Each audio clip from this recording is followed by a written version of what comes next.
بسم اللہ الرحمن الرحیم۔ اس نے تو ہریجن کے کنویں کا پانی پیا ہے۔ ایک زمانہ تھا جب ہریجن جماعت کو بہت ہی حقیر سمجھا جاتا تھا۔ ان لوگوں کے رہنے کا محلہ قصبے سے دور ہوتا تھا۔ پانی پینے کا کنواں الگ ہوتا تھا۔ چنانچہ ایک واقعہ ہے کہ 5 آدمی سفر میں جا رہے تھے۔ راستے میں پیاس نے بہت ستایا۔ گرمی کا موسم تھا۔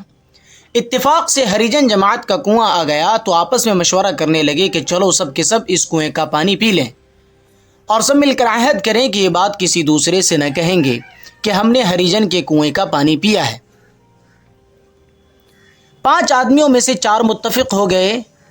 ایک آدمی نے کہا کہ میں تو ہرگز نہیں پیوں گا، یہ کہہ کر چل دیا۔ 4 آدمیوں نے اس کنویں سے پانی نکالا اور پیا، اس کے بعد چلے۔ جس کے یہاں مہمان بن کر جا رہے تھے، اس کے گھر پانی نہ پینے والا آدمی پہلے پہنچ گیا اور ان 4 آدمیوں کی بات کہہ دی کہ ان لوگوں نے ہریجن کے کنویں کا پانی پیا ہے۔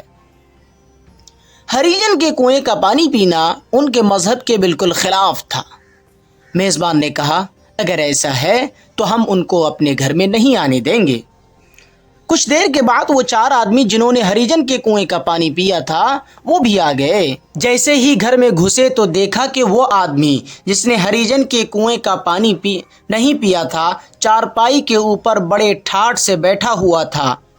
یہ چاروں آدمی ایک آواز ہو کر بول اٹھے اور میزبان سے کہا، اس آدمی کو اپنے گھر میں کیوں بٹھایا ہے؟ اس نے تو ہریجن کے کنویں کا پانی پیا ہے۔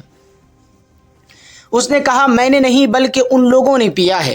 آخر یہ ہوا کہ وہ 4 آدمی سچے سمجھے گئے اور اس ایک آدمی کو جو سچا تھا جھوٹا قرار دے کر گھر سے نکال دیا گیا، اور یہ چاروں بڑی شان سے میزبان کے گھر چارپائی کے اوپر جا کر بیٹھ گئے۔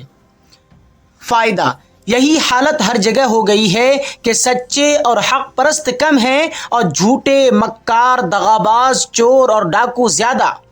سچوں اور حق پرستوں کو بے وقوف، ذلیل اور حقیر سمجھا جانے لگا ہے۔ اس کے بالمقابل جھوٹے، مکاروں اور ڈاکوؤں کو عزت دی جانے لگی ہے اور انہیں عقل مند، دانا گردانا جانے لگا ہے۔ رب ذوالجلال ہی اس غلط سوچ کو بدل سکتا ہے۔